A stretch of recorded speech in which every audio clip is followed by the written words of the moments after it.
Hello everyone and welcome to this video.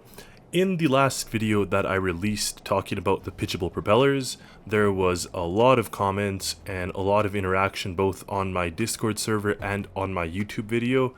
There was some great observations as well as some sort of, call it criticisms of these new propellers. And I'd like to sort of go through the new things that I've learned since making my last video, so follow along. So I'm going to bring back our old research ship, and in here it is powered by 3 large diesel engines. And the reason why I wanted to do this is because the electric engine or electric motor does things a little bit differently, whereas these engines can actually stall out if there is not enough force going through them. So we're going to see how that works. Now, to establish a base mark or base case, I am going to put on our old giant propellers with the 200,000 force on them, and that will get us sort of the value at which we can compare our other propellers. So we'll try this out. So we'll start up the ship, and as we give it full throttle, these propellers dig in, and we can see that we get up to that 30 knots or 29 knots. So fairly good for a boat this size, and of course that is with the large propellers or giant propellers. Now I was actually able to do something quite weird, and I'll show you that in a second. So if we just put this up here for easy comparison and then go ahead and delete these ones, we can now put on one of these pitchable propellers. Notice how it has much less mass than the giant one, but it also has much less force. Alright, so we put that one here, and right away you could see that it's kind of the similar size. It more or less was an easy fit. I mean, the original one was right up against the boat, but now it touches these rudders, so I have to move it back a little bit. But right away, my instant conclusion is these ones have way less force than these ones. But you'll see what I mean when you can actually kind of get an understanding for what happens. And what I'll do is attach this one throttle lever to control the pitch of these propellers. The throttle lever is just in here, right in the center of the console. And you'll see something quite interesting here.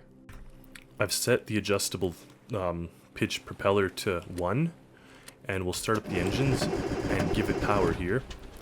And as you can see, we're getting 22 knots. So much less than when we had the giant propellers.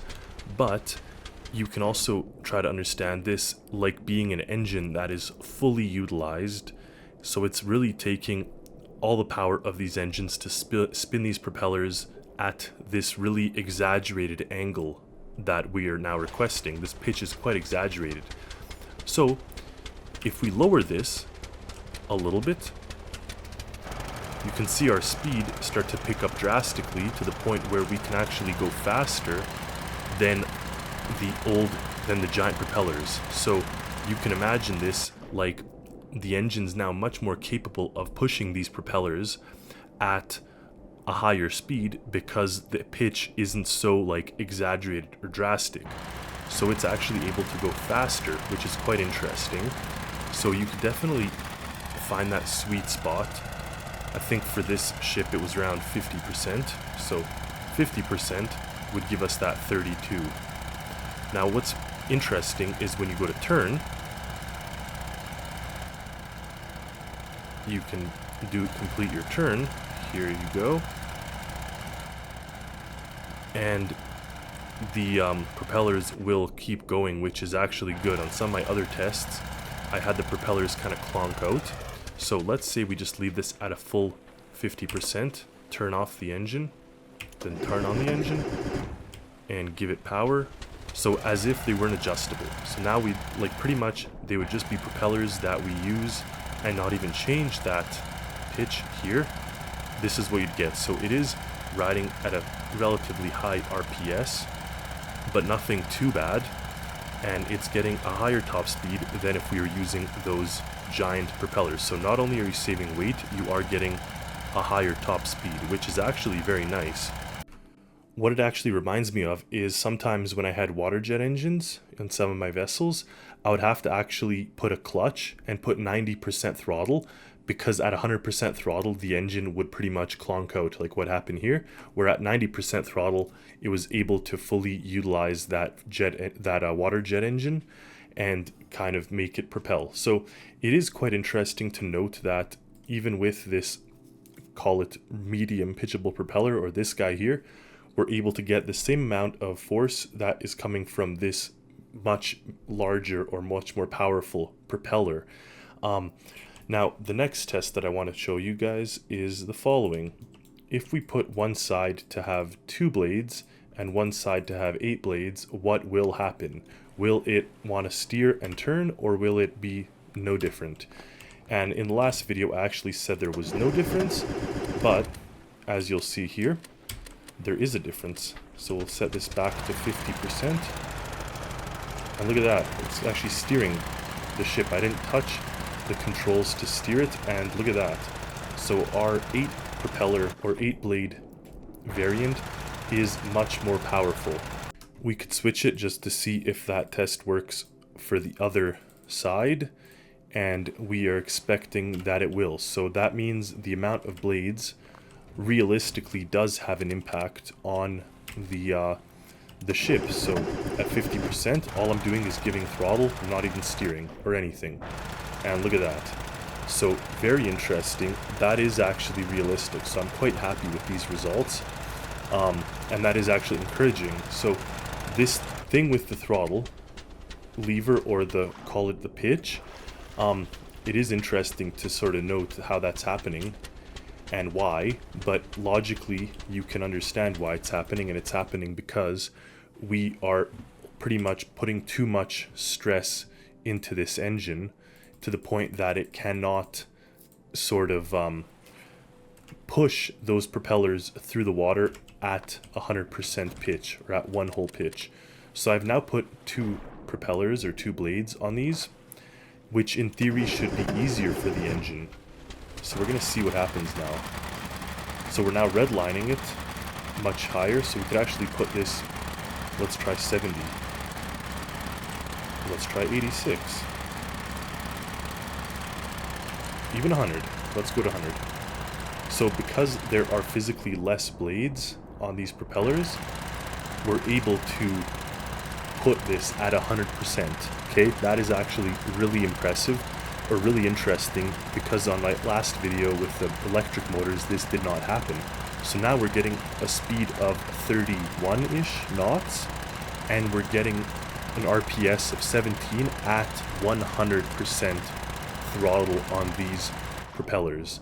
So actually, or the pitch on these propellers, and 100% throttle on the engine. So that's actually very encouraging, I do have to admit. I'm quite happy with these results, and this actually does inspire me to try to use these propellers, because up until now I thought they were just flawed and underpowered. But it seems that with some tweaking, you can actually get them to work quite well. Now, of course, what you have to be very careful of is what you set your throttle to here, because if you put this to 0, your engine will just go crazy. So you have to be careful. If you're turning down your throttle, you have to maybe sequentially turn down your pitch, so almost have like a centrifugal clutch style controller for your throttle, the same way you'd have for a ship. But it may be able to speed up acceleration, it may be able to speed up, give you higher top speeds. Like right now, I'd probably prefer to use this twin-bladed propeller on this ship instead of the previous giant propeller, just with what I'm getting. Even if this was fully at 100% pitch and I never change it, and I just use my old transmission and my old everything, this is getting me 2 knots higher, which isn't a big deal, but I mean, for the sake of something different, it is working. So that is encouraging and quite interesting. So the pitch of the blades affects things drastically, and the number of blades affects things drastically. So these are 2 new breakthroughs that we did not previously have in this with my tests. So I'm quite happy to report that to everyone here. Now for the final test, I want to take a small pitchable propeller, so very tiny little guy here, and throw on maximum blades on them. So now, in theory, your engine would have to put in more effort or force than if it was a single 2. But could we ever get a small pitchable propeller to give us enough power for a large ship like this? My gut is telling me no, but I'm just curious to see what kind of numbers we actually get from this. So 3 large engines are definitely overkill for 2 small propellers, but let's see if we put 100% throttle here and give it power. So, of course, these engines are way too overpowered for this, but look at that. We're actually getting 25 knots with these tiny little engines here. The tiny little propellers. So if you were to, say, give it maybe one of these engines, like let's see, if we just go ahead and delete that, I feel like 1 is not going to be enough, but let's just try. What happens if I spawn up the ship? We have 1 engine, and we try to put power through this propeller.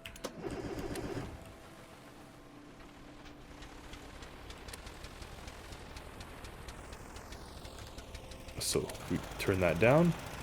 So the 1 engine is actually not able even to provide this one. The 1 engine is suffering to kind of give power to these 2 small propellers. But what's quite interesting is we're hanging out at an RPM or RPS of around 19, but we're able to get this thing up to 17 knots, which isn't that slow, but considering it's these tiny propellers, it seems they're quite powerful. So that would actually lead me to believe, or lead me to the conclusion, that these propellers may actually be the, call it the way of the future, or building of the future. Now, as a final test, I just want to use it on one of my other ships, one of my more established ones that I know and have tested countless times. So on the RSV Adria here, if we go and remove these 3 propellers, now physically we should be able to fit the small or the medium-sized ones, if not for this. So if I'm just delete that, plop that there. This one, of course, will not be able to fit, but if we extend this out like that, it's not pretty, but it'll get the job done. And because the we'll have to set a little lever to determine, call it the pitch. So we'll take a little lever and throw it in the bridge here, and does not have to be pretty, just has to get the point across. All right, give it power and give it connect it to the pitch of these 3 propellers back here. So we'll attach the pitch, to this, and lastly to this one here. Now I'm worried that 4 maybe too asking too much of these engines, so let's put 3 blades this time and see how 3 react. So I think we're good to go. Okay, so I'm giving it throttle, full throttle and full pitch. We're getting 30 knots. Now we do have very low RPS, which makes me think the engines are trying to stall out. So we have to kind of play around until the RPS gets that kind of sweet spot. But as you can see here, we're getting 26 knots. And if we fiddle with this a little bit, we might be able to get a little bit more speed. So it seems that 28 knots is kind of what we're getting here. Of course, at 100% throttle, it's not working. But again, at around 60% of this pitch, we're getting that 27 or so. So quite interesting to note, and especially considering the actual base speed of the ship with its regular propellers is quite similar actually. So these are with the existing giant propellers on the RSV Adria, and as you can see here, we're getting a top speed of 31, but that's just as the electric boost is happening, and once the boost goes away, we're back down to 25 or 26 knots. at in RPS, if we look, of around 15. So we are able to get the same speed using the much quote-unquote less powerful propellers, the ones that have a much less powerful force. Assuming you adjust the pitch, you're actually able to make them work just as well. So that's very interesting, worth noting, and definitely probably will encourage much more use of these propellers. So I'm not quite sure where that massive adjustable propeller will go. It's a bit ridiculous and huge, but I could see much use coming out of the small and medium-sized adjustable propeller. So let me know in the comments what you think. Hopefully these findings were a bit more conclusive and useful. Stay tuned for more content, more creations. Thank you for all the support, and as always, happy Stormworksing, everyone.